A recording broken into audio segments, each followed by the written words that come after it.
my parents made the right decision because if I had left my eyes, the way they are and tried to save them, the cancer could have spread to my brain because it's an aggressive cancer and it could have killed me. So I'm very grateful for that. And I have been totally blind ever since, cancer-free. Amen. Yeah.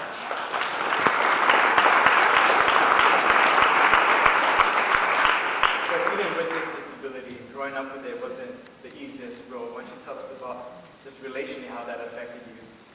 Well, in school I went to regular school with, regular ed classes, but for some reason I always hung out with many different people with different disabilities.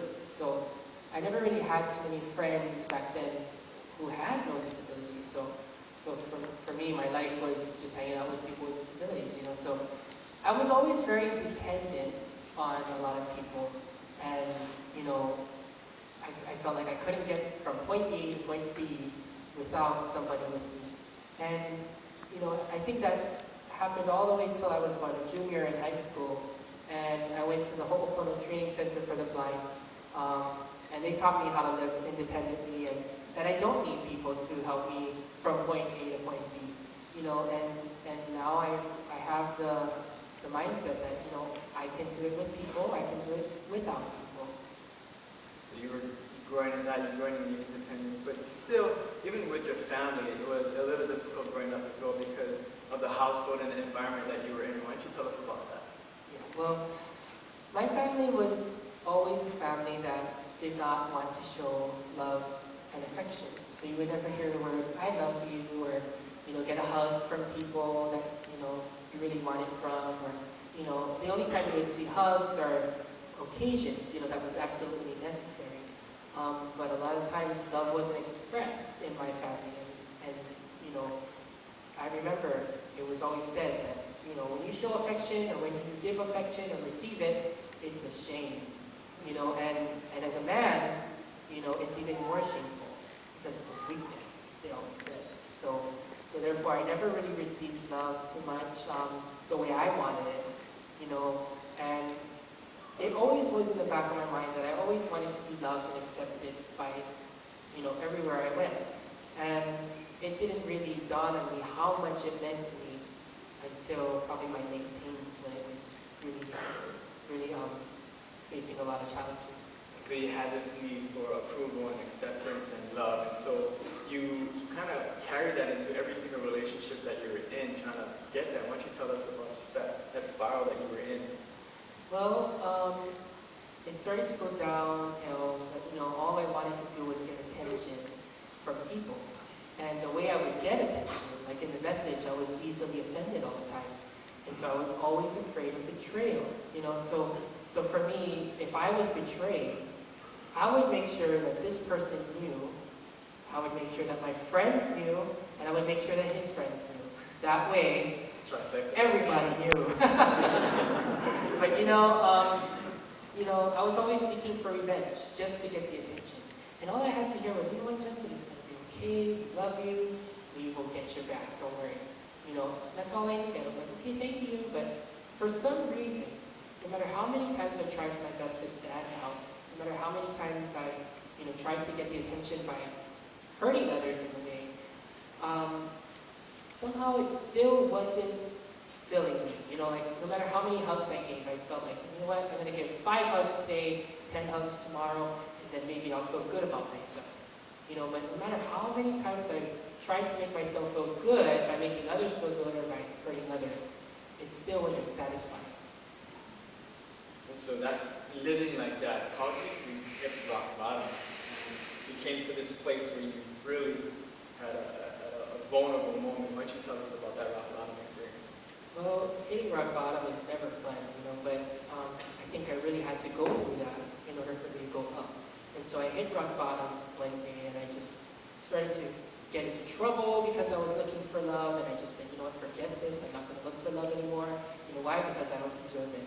I don't deserve love, I don't deserve to be accepted, and I hate myself. And I eventually started to hate myself so much that one day I went home and I was was making a meal, and I was so angry and frustrated with the way things were going. I felt like I wasn't doing anything right, that I was opening the drawer to get a fork. But instead, I opened the drawer and just frustratedly took out a knife. And I said, yeah, this knife, yeah, this is one way to get out of the prison. So yes, I did actually consider suicide.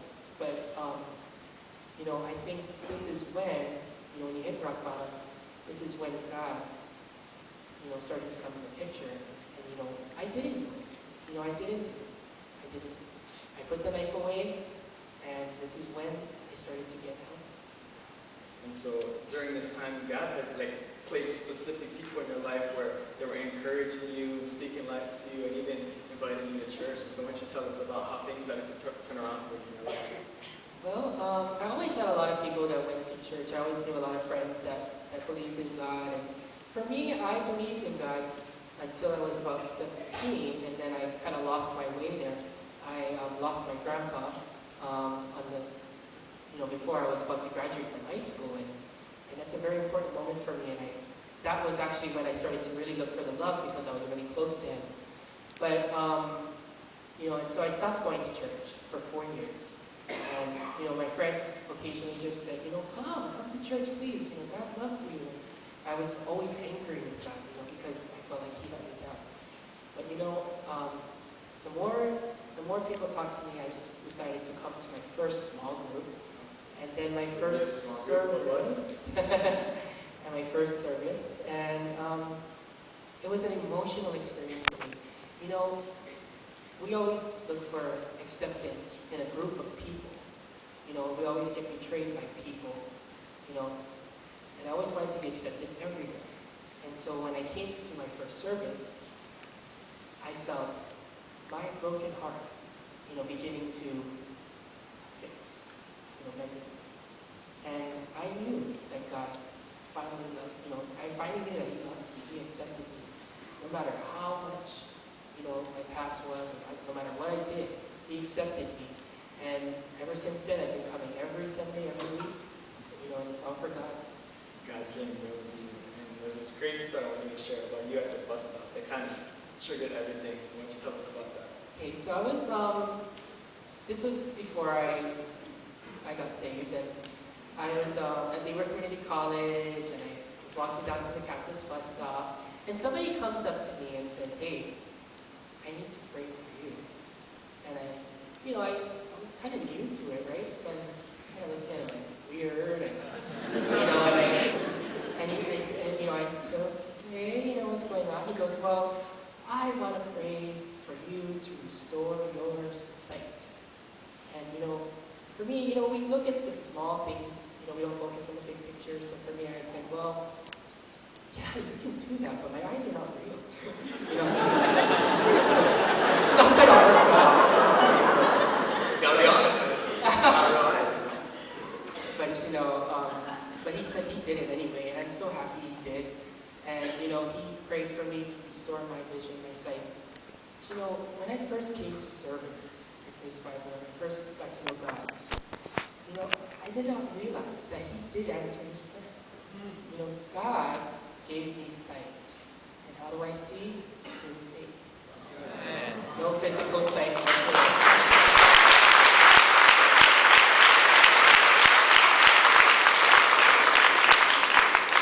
You guys get that? Yeah.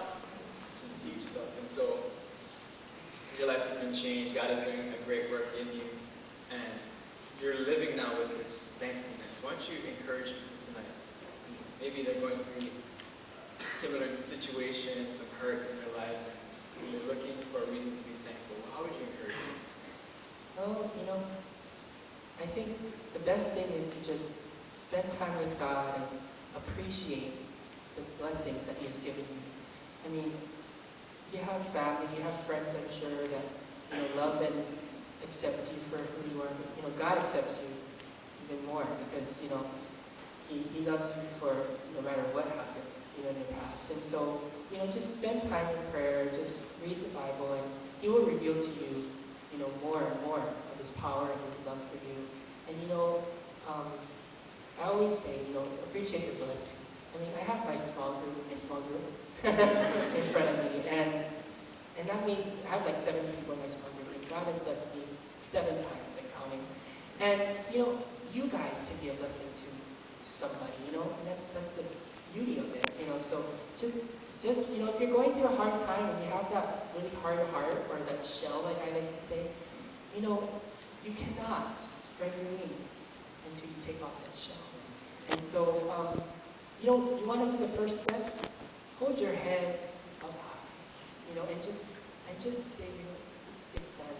When that shell falls off, you're going to feel so much better. No burdens, no burdens are holding. That's awesome. Can we give it up for Gensen?